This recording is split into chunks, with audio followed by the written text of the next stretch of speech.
자, 지난 시간에 이어서 진행하도록 하겠습니다. 지난 시간에 우리가 이런 코드를 봤었죠. JPA를 이용한 코딩이었는데, JPA에서는 가장 중요한 객체가 뭐냐, 이렇게 물어본다면, 엔티티 매니저다라는 이야기 했었습니다. 그래서 엔티티 매니저를 통해서 엔티티 트랜잭션이라는 걸 얻고요. 엔티티 트랜잭션과 비긴과 커밋 사이에서 이렇게 JPA 코드를 작성했었죠. 그래서 유저 엔티티 객체를 생성한 다음에 엔티티 매니저가 갖고 있는 퍼시스트 메소드에다가 엔티티를 넣어주게 되면 인서트가 발생한다. 이런 이야기 인서트가 된다라고 이야기했었습니다. 그래서 SQL을 사용하지 않아도 SQL을 여러분들이 직접 작성하지 않아도 실제로 이제 이 엔티티와 엔티티 매니저라는 걸 이용해 가지고 데이터를 입력, 수정, 삭제, 조회하는 걸 봤었습니다. 오늘은 뭘 볼 거냐면, 오늘은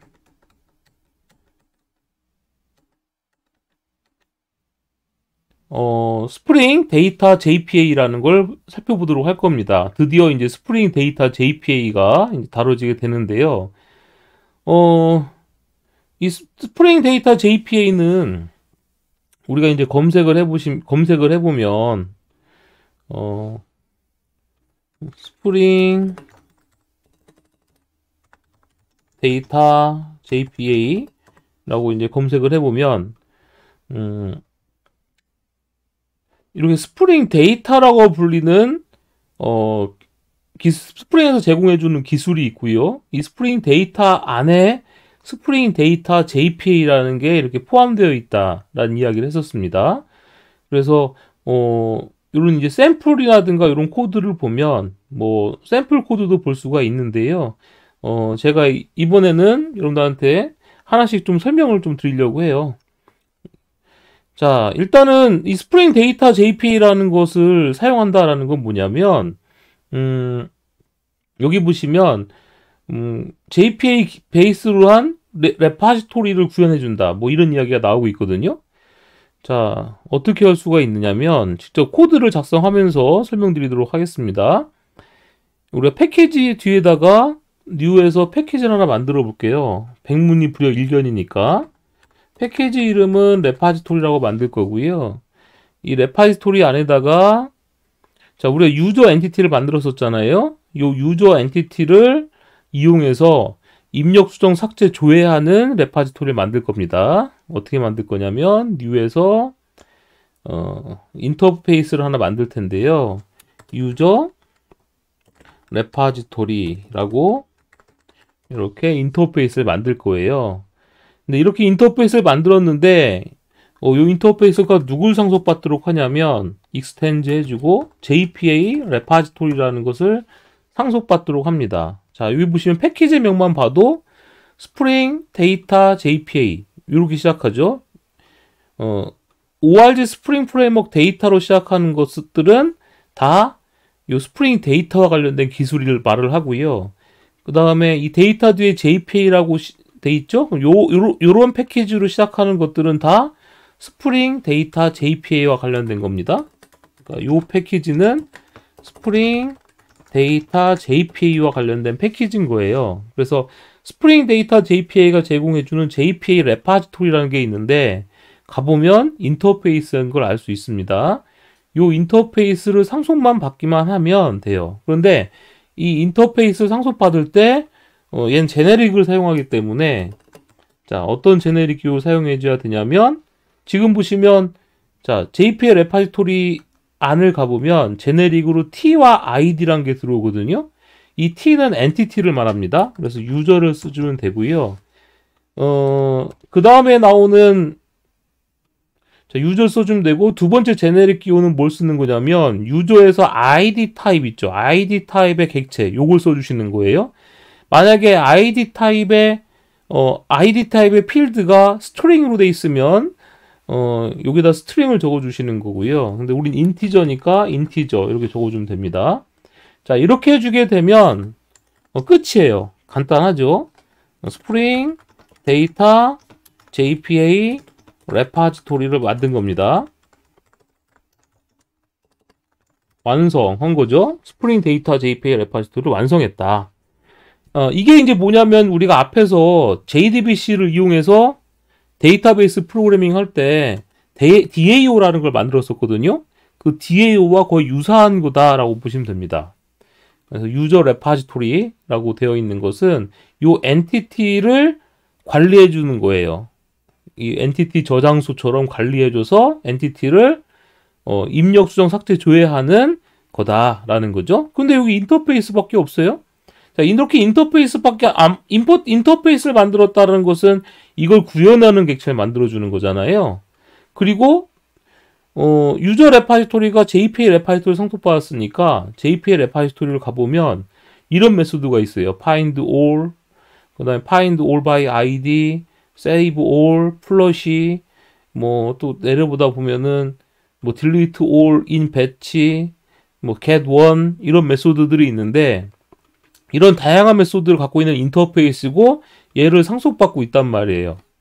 그러면 이제 보통 여러분들이 인터페이스를 선언하면 여러분들 어떤 생각이 듭니까? 인터페이스를 구현하는 클래스를 작성해야지 이런 생각을 하게 되죠.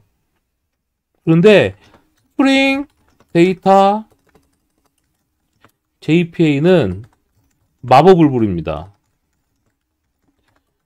자, 어떤 마법을 부리냐면 유저 레파지토리 인터페이스를 구현하는 요 인터페이스를 구현하는 빈을 자동으로 만들어줘요.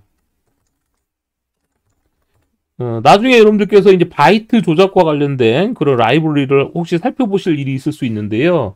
요걸 구현하고 있는 빈을 자동으로 만들어줍니다. 그래서 인터페이스만 선언해주면 사실은 끝이에요. 자, 그러면 요 인터페이스를 어떻게 사용하느냐? 우리가 이 메인 메소드는 자바에서 제공해주는 메인 메소드고 스프링이 제공해주는 빈을 사용하려면 커맨드 라인 인터페이스를 구현해주고 이 런 메소드 안에서 스프링이 제공해주는 빈을 쓸 수 있다고 했었죠. 그래서 어떻게 빈을 사용하냐면 자, 유저 레파지토리 인터페이스를 구현하는 빈이 자동으로 생성되기 때문에 이 빈을 주입받으려면 어떻게 줄 수 있냐면 오토와이어드라고 적어주시고요. 유저 레파지토리 해주고 이렇게 선언해주게 되면 인터페이스 타입이죠. 유저 레파지토리라고 해주면 스프링 컨테이너가 유저 레파지토리 인터페이스를 구현하고 있는 빈을 자동으로 인젝트 해줍니다. 인젝트라는 건 주입을 해준다는 거죠. 주입을 해주게 됩니다. 그럼 여러분들은 이걸 사용해서 뭘 할 수가 있냐면 얘를 사용해서 CRUD 작업, 입력, 수정, 삭제, 조회를 할 수가 있는 거예요. 자, 유저 엔티티를 가보니까 테이블이 유저 3로 돼 있죠? 유저 3로 이렇게 유저 3 테이블과 매핑되어 있는 건데요. 제가 셀렉트 한번 해볼게요. 셀렉트 별표 from 유저 3 해보면 유저 아이디가 2번과 3번이 있어요. 2번과 3번이 있는데 자, 유저 아이디가 3번인 정보를 구해오고 싶으면 어떻게 해주냐면 이렇게 주면 됩니다. 유저 레파지토리 아까 한 건 갖고 오는 게 메소드가 뭐가 있었냐면 자, 셀렉트 할 때는 다 find로 시작하는 메소드를 쓰시면 되거든요. 근데 find라고 하는 거 보니까 어떠세요? 여기 보니까 find by id라고 되어 있는 거 있죠. 여기다 find by id 해주고 인티저 객체가 들어가는데 자, 우리가 정수값, 숫자값을 적어주게 되면 자동으로 인티저 객체로 변환됩니다. 자, 이렇게 써주게 되면 이렇게 옵셔널한 값이 넘어와요. 그러니까 왜 옵셔널이냐면 아이디가 2번에 해당되는 객체가 2번에 해당되는 엔티티가 없을 수도 있기 때문에 옵셔널한 값을 리턴해주죠. 만약에 값이 없을 경우에는 익셉션을 발생하고 싶다라고 해주면 어떻게 할 수 있습니까? 자, 얘는 이제 or else throw라는 걸 사용해줘도 되죠, 여러분들. 자, or else throw 해주면 2번에 해당되는 값이 없으면 익셉션을 발생합니다. 그렇지 않다면 이렇게 유저 객체가 리턴 되죠. 자, 이거는 여러분들께서 어떤 문법을 공부하셔야 되냐면 자바의 옵셔널이라고 불리는 문법을 공부하셔야 돼요. 이 문법은 옵셔널이란 문법은 너를 다루는 기술입니다. 너를 다루는 기술이에요. 스프링 데이터 JPA와 관련된 기술이 아니라 이 find by id가 옵셔널한 유저로 리턴하기 때문에 지금 보시면 옵셔널 하고 나서 제네릭으로 유저로 리턴해주죠. 그래서 옵셔널 객체를 리턴해주기 때문에 이렇게 해주면 2번에 해당되는 게 없으면 이셉션을 발생하고 있을 경우에 유저를 리턴해줍니다. 자, 이 상태에서 제가 유저 값을 출력을 해보도록 하겠습니다. 자, 실행을 해볼게요. 실행을 해봤더니 자, ID 2번에 해당되는 정보를 갖고 오는지 한번 볼게요. 네, 실행을 했더니 어떻게 됩니까? 자동으로 이렇게 셀렉트 문장이 실행되고요. 유저 2번을 갖고 온 걸 알 수가 있죠, 여러분들. 그죠? 자, 제가 한 건 뭐예요? 유저 레파지토리 인터페이스만 구현해 준 거예요. 누굴 상속받고 있는 JPA 레파지토리만 상속받고 있는 메소드만 구현을 해 준 겁니다. 아주 쉽죠? 자, 그럼 이 상태에서 얘 구현하고 있는 클래스가 뭔지 궁금해요. 그래서 실행을 해봅시다. 유저 레파지토리 get class get name 해주면 이 인터페이스를 구현하고 있는 실제 클래스의 이름을 출력할 수가 있거든요. 그래서 이렇게 해서 한번 출력을 해봅시다. 출력을 해보면 뭐가 나오냐면 자, 이거 보세요. com.sun.proxy proxy 84라고 나오죠, 여러분들. 그죠? 자바에 보면 리플렉션이라고 불리는 기술이 있습니다. 여러분들께서 이제 자바 리플렉션이라고 검색을 해보시면 굉장히 리플렉션과 관련된 것들이 많이 나와요. 그 중에서도 프락시라고 검색을 해보면 리플렉션으로 만드는 다이나믹 프락시라고 해서 인터페이스를 구현하고 있는 객체를 동적으로 생성해주는 자바 기술이 있어요. 자, 이런 기술을 이용해서 만들어진 객체입니다. 이름 이상하죠. 프락시 84라고 되어 있는데 얘가 이 유저 레파지토리를 구현해서 빈으로 등록된 객체라고 보시면 됩니다. 실제로 여러분들께서는 이 인터페이스를 사용하지만 스프링이 자동으로 만들어준 이 객체를 여러분들은 사용하게 되는 거예요. 그러면 여기 보시면 find by id라고 했잖아요. 그러면 우리가 JPA에서 코드를 작성할 때 어떻게 작성했었냐면 JPA에서는 셀렉트 할 때 어떻게 했었습니까? 셀렉트 할 때 이렇게 했었죠. entity manager.find user class 그다음에 여기 숫자 2 이렇게 들어가면 유저가 리턴됐었지 않습니까? 요런 코드를 이 JPA와 관련된 코드를 누가 구현해 준다? 이 JPA 레파지토리를 상속받도록 여러분들이 레파지토리 만들어 주시면 이걸 구현해 주는 프락시 객체가 내부적으로 엔티티 매니저를 이용해서 동작하도록 자동 구현해 준다라는 거예요. 그러니까 코드의 양이 어떻게 되냐면 코드의 양이 인터페이스만 구현해 주면 엔티티 매니저라는 걸 여러분들이 직접 사용하지 않아도 내부적으로 다 사용되는 그런 마술 같은 일들이 벌어지는 거죠. 신기하죠? 자, 그럼 이렇게 됐고요. 그럼 저장하려면 어떻게 해주느냐? 자, 얘는 이제 조회하는 거였는데 새로운 유저 객체를 저장하려면 유저 엔티티를 선언해 줍니다. new user라고 해서 선언해 주고요. user.set name에서 2, 3이라고 해주고 user.set 이메일에서 d3@example.com이라고 해줄 거고요. 그 다음에 user.set password라고 해서 1, 2, 3, 4 user.set 유저 아이디는 자동으로 증가되고요. reg date 얘는 local date time now에서 현재 시간을 이렇게 설정했습니다. 이렇게 네 가지 값을 설정한 다음에 저장은 어떻게 주면 되냐면 유저 레파지토리가 다 기본적인 입력 수정 삭제 조회 기능을 갖고 있거든요.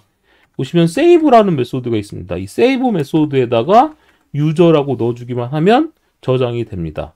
원래는 엔티티 매니저가 갖고 있는 persist 메소드로 저장을 했잖아요. 그런데 이 인터페이스를 구현하고 있는 프락시 객체가 엔티티 매니저를 이용해서 실제 저장해 주는 거예요. 그러니까 JPA 코드를 한 줄도 안 적어도 JPA 프로그래밍이 되는 게 스프링 데이터 JPA다 라고 이해하시면 됩니다. 이 상태에서 실행을 해볼게요. 실행을 딱 해보면 자, 실행했더니 자동으로 인서트 문장이 만들어져서 실행되는 걸 알 수가 있죠? 자, 둘리 3이 들어갔는지 한번 보겠습니다. 실행했더니 어때요? 둘리 3이 저장되는 걸 볼 수가 있네요. 자, 이렇게 해서 이제 인서트 하는 것도 해봤고요. 다시 이제 요 둘리 3에 해당되는 정보가 아이디 13이잖아요. 삭제하는 걸 한번 해보겠습니다. 삭제는 어떻게 해주느냐? 자, 여기가 이제 인서트였고, 삭제.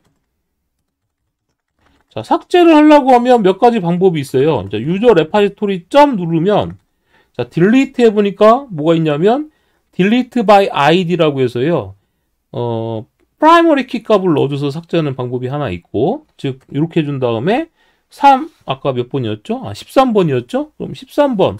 아이디가 13인 걸 삭제해줘라. 이렇게 삭제할 수 있습니다. 자, 다시 한번 실행해 볼게요. 실행했더니,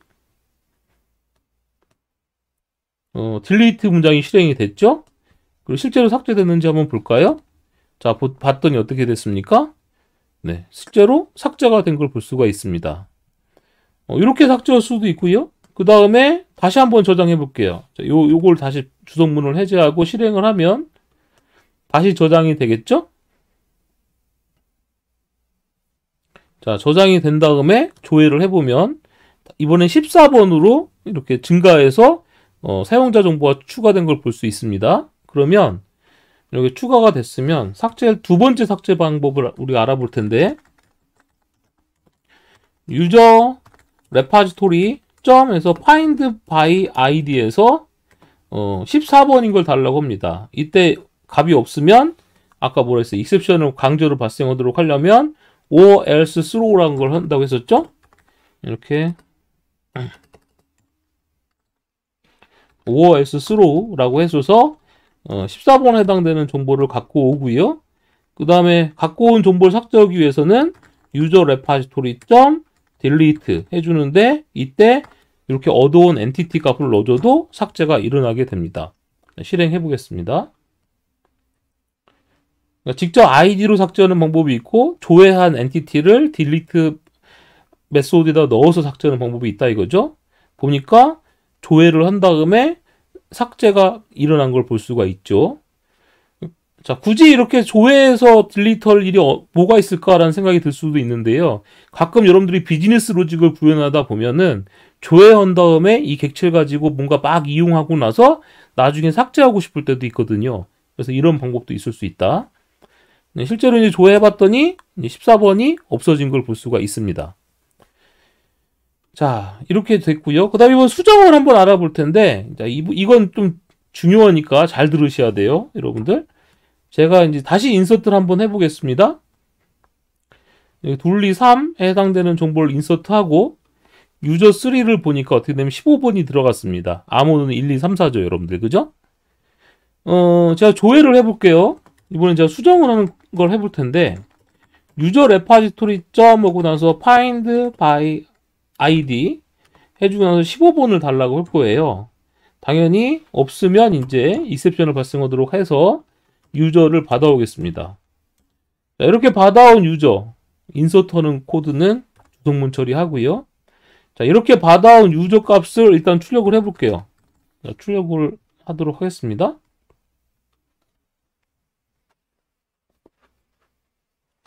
자, 출력을 했더니 이제 제대로 조회해서 가지고 온 걸 볼 수가 있어요. 근데 우리가 이제 JPA에 대해서 공부할 때 이런 이야기를 했었습니다. JPA를 공부할 때 여러분들이 조회를 한댔잖아요. 어떻게 조회하냐면 엔티티 매니저한테 예를 들면 유저 클래스를 주는데 15번을 달라 이렇게 이제 조회를 했었어요. 그러면 이제 조회를 이런 식으로 조회를 했었죠. 조회를 하면 내부적으로 어떤 일이 벌어진다고 했었냐면, 이 엔티티 매니저는 내부적으로 누구한테 부탁한다고 했었습니까? 퍼시스턴스 컨텍스트한테 부탁을 하고, 이 퍼시스턴스 컨텍스트가 DBMS에서 조회를 해서 가지고 온다고 했었죠. 그리고 조회를 해서 갖고 왔을 때 이렇게 갖고 온 다음에 이렇게 리턴해 준다고 했어요. JPA에서. 그럴 때 내부적으로 뭘 만든다고 했었냐면, 이 처음 가지고 온 데이터에 대한 복제본, 스냅샷을 이렇게 가지고 있다고 했었죠. 자, 스냅샷을 가지고 있는 상태에서 어떻게 했습니까? user.set password 라고 해서 암호를 이렇게 변경을 해버리면, 암호를 변경하면 어떻게 된다고 했었냐면, 자, 변경하고 나서 그 다음에 또 중요한 얘기가 있었죠. 이거로 끝나는 게 아니에요. 사실은 여기서 뭐가 있어야 되냐면 트랜잭션이 시작해야 된다고 했었죠. 그래서 엔티티 매니저로부터 얻은 엔티티 트랜잭션으로 트랜잭션이 시작했고요. 트랜잭션이 종료될 때 어떤 일이 벌어진다고 했었나요? 트랜잭션이 종료가 될 때 처음 DBMS에서 15번 정보를 갖고 온 유저에 대한 복제본과 이 지금 이렇게 리턴해준 이 유저가 변경됐는지를 살펴본 다음에 복제본과 이 유저 정보가 변경이 됐는지 살펴봐서 변경이 된 게 있다면 트랜잭션이 종료될 때 어떻게 된다고 했었냐면 이때 업데이트 쿼리가 자동으로 실행된다. 업데이트 쿼리가 실행된다. 이런 얘기 했었어요. 자, 그래서 중요한 건 트랜잭션이 종료될 때 조회해온 엔티티와 조회해온 엔티티의 복제본 스냅샷이랑 요 유저의 값의 차이를 봐서 값이 차이가 있을 때 수정이 일어난다고 했었습니다. 자, 그러면 지금도 보면 15번의 아이디를 15번에 해당되는 유저 정보를 갖고 왔어요. 그래서 출력을 했죠? 그러니까 유저의 지금 15번에 대한 유저 암호가 1, 2, 3, 4인데 제가 여기다가 user.set 패스워드라고 해서 5678로 바꿔버리면 어떻게 되느냐? 그러면 처음 15번에 대한 정보를 갖고 와서 내부적으로 스냅샷을 갖고 있을 텐데 유저가 변경되었으면 트랜잭션 안에서 트랜잭션이 종료될 때 어떻게 된다고 했었냐면 업데이트를 한다고 했거든요. 자, 일단 이렇게 해서 실행해 보겠습니다. 실행을 해보면 유저가 5678로 바꿨잖아요. 그런데 쿼리가 보면 셀렉트만 있고 업데이트는 없어요. 그리고 실제로 실행해봤더니 어떻게 됩니까? 여전히 암호가 1, 2, 3, 4죠. 유저 값을 변경하면 트랜잭션이 종료될 때 업데이트 쿼리가 실행된다고 했었는데 어떡하지? 트랜잭션 시작은 어떻게 했었냐면 엔티티 매니저로부터 받아온 엔티티 트랜잭션을 비긴했었죠? 여기 비긴했었고 트랜잭션 종료는 언제 일어난다고 했었냐면 엔티티 트랜잭션을 커밋 이렇게 했을 때 이제 트랜잭션이 종료가 되는데 커밋할 때 업데이트가 실행된다고 했었는데 지금 저희는 15번에 해당되는 정보를 가지고 와서 변경했는데 안 바뀌어요.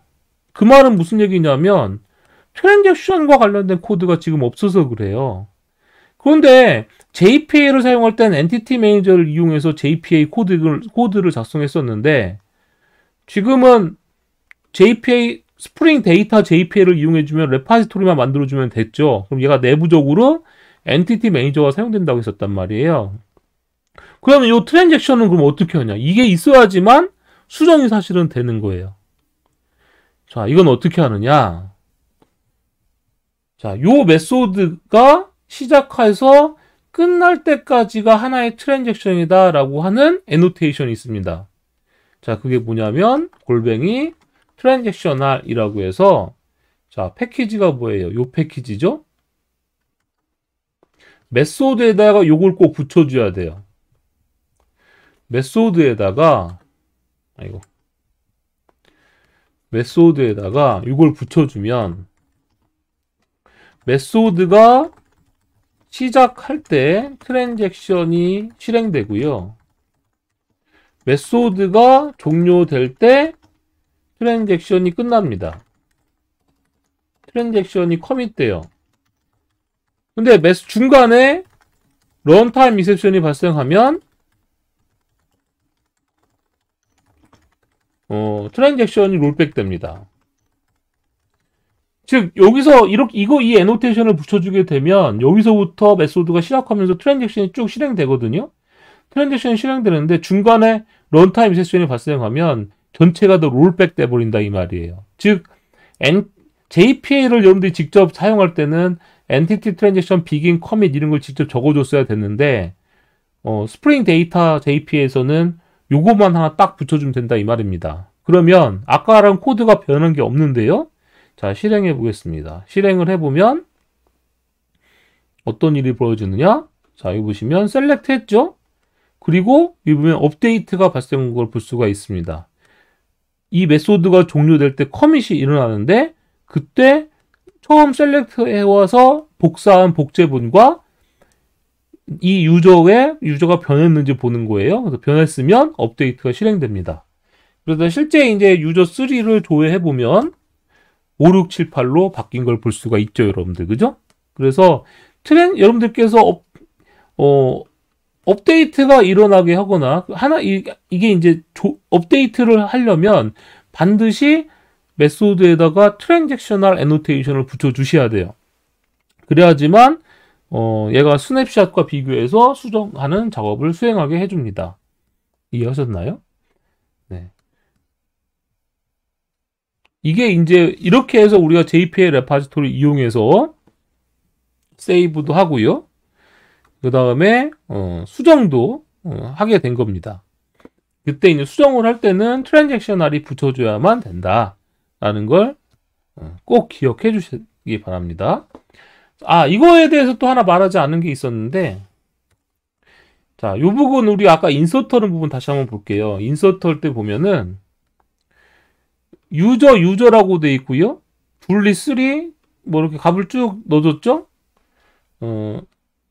이거 15번은 제가 삭제 한번 해볼게요. 아까 15번 삭제는, 자, 15번 한번 제가 삭제해 보겠습니다. 삭제는 이렇게 됐죠? 일단 삭제하는 코드를 한번 실행하고,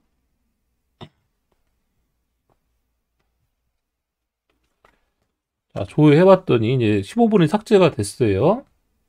자, 이 상태에서, 자, 지금 보면 유저 객체를 만들어주고 네임, 이메일, 패스워드 설정하고 현재 날짜 정보 설정해서 세이브 해달라고 했습니다. 근데 세이브 했는데 유저의 아이디는 자동 증가하는 거잖아요. 그러니까 자동 증가한, 세이브 하자마자 유저 아이디가 궁금한 거예요. 이때는 어떻게 해주느냐? 세이브하면 얘가 뭘 리턴 해주냐면 이렇게 세이브 하자마자 요 주성문 처리할게요. 세이브 하자마자 뭐가 나오냐면 세이브한 결과가 나옵니다. 이 세이브한 결과에는 뭐가 있냐면 자동으로 생성된 유저 아이디도 얘가 갖고 있어요. 실제로 이제 출력을 해보면 세이브 유저라는 걸 한번 제가 출력해 보겠습니다. 실행해보면, 자, 인서트가 됐고, 자, 가지고 온 세이브 유저 데이터를 출력한 걸 보니까 아이디가 16인 걸 볼 수가 있죠, 여러분들. 그죠? 그런데 그럼 이 유저랑 이 세이브 유저는 같은 건가 틀린 건가? 네, if에서 유저와 세이브 유저와 같으냐라고 본다면 같을까요? 틀릴까요? 이렇게 해주면 다를 때는 다르다고 출력해 보겠습니다. 자, 이렇게 해준 다음에 다시 이제 이거 둘리4라고 해볼게요. 둘리4로 제가 저장을 해보면,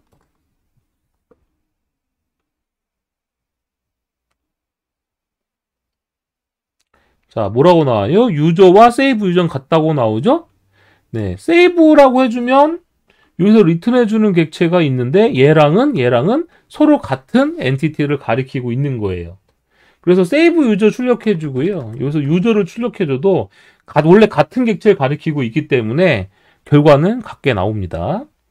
네, 이해하셨죠? 자, 이렇게 해서 이제 우리가 뭘 살펴봤냐면 JPA 레파지토리를 이용해서 만들어서 입력, 수정, 삭제, 조회하는 걸 해봤어요. 자, 우리가 이제 앞에서 SQL을 공부했을 때 SQL을 공부하고 JDBC를 공부하고 그다음에 뭐 JDBC 프로그래밍 공부하고 스프링 JDBC도 봤었잖아요. 직접 SQL 만들고 이렇게 코드를 프로그램에서도 SQL을 작성하고 그 SQL을 실행해서 결과를 가지고 오고 했었는데 그 JDBC가 한 단계 추상화가 됨으로써 JPA로 한 단계 추상화가 됐죠. 그래서 JPA로 추상화되니까 SQL을 입력할 필요가 없었어요. 대신에 엔티티 매니저라든지 엔티티 트랜잭션이라는 객체를 여러분들이 활용을 했어야 되는데 이걸 또 한 단계 추상화하니까 어떻게 됐습니까? 스프링 쪽에서 이걸 한 단계 추상화해서 스프링 데이터 JPA라는 걸 제공해 주니까 이렇게 JPA 레파지토리만 상속받았더니 아무 코드도 작성하지 않아도 입력, 수정, 삭제, 조회를 할 수 있는 걸 구현하게 됐다라는 게 되는 거죠, 여러분들. 그죠? 자, 이번에 하나 더 보도록 하겠습니다. 이름이 홍길동인 걸 조회하고 싶으면 어떻게 하나요? 이름이 홍길동인 걸 조회하고 싶으면 select 별표 from user 3 외어절 name은 홍길동. 이게 글씨가 잘 안 써지네요. 자, 이렇게 홍길동 이라고 해서 검색을 해보면 네, 네임이 홍길동인 걸 찾게 돼 있어요. 그러면 네임으로 조건 조회를 해야 되잖아요. 근데 여기는 그런 메소드가 없습니다. 얘는 자, 이 JPA 레파지토리에서 find와 관련된 메소드를 가보면 몽땅 갖고 오는 메소드는 있어요. 혹은 아이디에 해당되는 것만 갖고 오는 건 있거든요. 그런데 이름으로 검색하는 건 없어요. 그러면 이름으로 검색하는 거 하려면 어떻게 하지? 이런 생각이 들죠. 자, 그래서 이제 등장한 게 누구냐? 스프링 데이터 JPA 보시면 쿼리 메소드라는 기능이 있습니다. 이 쿼리 메소드라는 기능이 뭐냐면 여러분들께서 메소드 이름을 잘 만들어 주잖아요. 이게 영어로 메소드 이름을 잘 만들어 주게 되면 자동으로 SQL을 만들어 줘요. 자, 이것도 역시 백문이 불여 일견입니다. 딱 봐야만 알아요. 자, 메소드 이름을 어떻게 만드냐면 이렇게 만듭니다. find. 자, 조회하는 메소드는 다 find로 시작한다고 보시면 돼요. find 해주고 by. 이름으로 검색한다고 했었죠? 그러면 name. 이렇게 해주면 됩니다. 그래서 string name. 이렇게 해주면 자, 뭐가 리턴 되냐? optional user. 자, 이렇게 메소드만 정의를 해주게 되면 이름으로 검색하는 기능이 자동으로 만들어집니다. 자, 이래서 얘를 우린 뭐라고 하냐면 쿼리 메소드라고 하는 거예요. 메소드를 이렇게 메소드 이름 규칙만 잘 정해주면 지금 여기 보시면 문서에 보면 이름 정의 규칙이 나오거든요. AND 연산을 할 때는 SQL에서 이렇게 외어절 AND 연산을 하려면 find by last name and first name 이렇게 해주면 last name과 first name으로 조건 검색할 수 있는 기능이 자동으로 만들어진다는 뜻이에요. 그 다음에 between query, 뭐 less than 작다 이런 거 있죠. 작다라든지 뭐 작거나 같다라든지 less than equal by age less than equal이라고 해주면 나이가 작거나 같을 경우에 이런 이제 조건이 자동으로 만들어져서 SQL이 만들어진다 이 말입니다. 영작을 잘해야 돼요. 영작을. 자, 이렇게 해서 만들어주게 되면 이름으로 검색하는 쿼리를 작성할 수 있어요. 자, 어떻게 되느냐? 일단 이 부분은 인서트하는 부분은 제가 주성문 처리해주고요.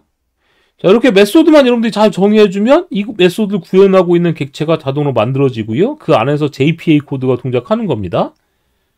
자, 그럼 이름 검색해 볼게요. 유저 레파지토리 find by name 해주고 홍길동 없으면 익셉션을 발생하도록 or else throw 해주고요. 자, 이렇게 해서 유저 객체를 받아와서 유저를 출력해 보겠습니다. 당연히 동명이인이 있으면 에러나요. 왜 동명이인이 있으면 에러나냐면 여러 건이기 때문에 이때는 리스트를 리턴해 줘야 되거든요. 근데 이거 하나밖에 안 되니까 이 쿼리는 사실 동명이인이 있을 수 있기 때문에 이렇게 만들어주는 건 바람직하지 않아요. 원래는 리스트의 유저를 받아들이도록 해야 됩니다. 근데 지금은 동명이인이 없다라는 가정으로 제가 이렇게 작성을 한 거예요. 자, 이렇게 해서 실행을 해보겠습니다. 실행을 했더니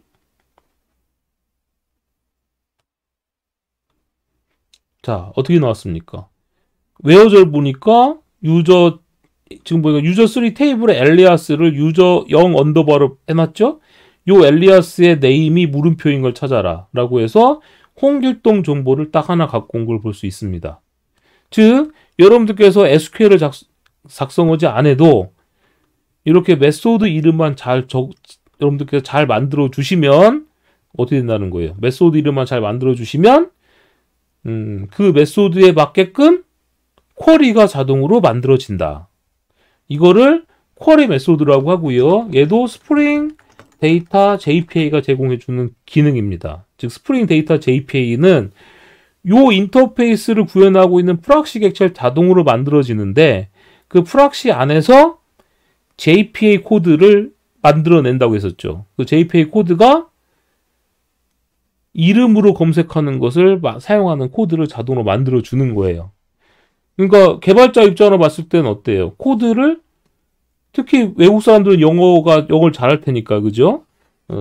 코드를 SQL 한 줄 안 작성하고 메소드만 정의함으로써 데이터베이스 프로그래밍을 할 수 있게 된다라고 이해하시면 됩니다. 자, 이게 쿼리 메소드라고 하는 거고요.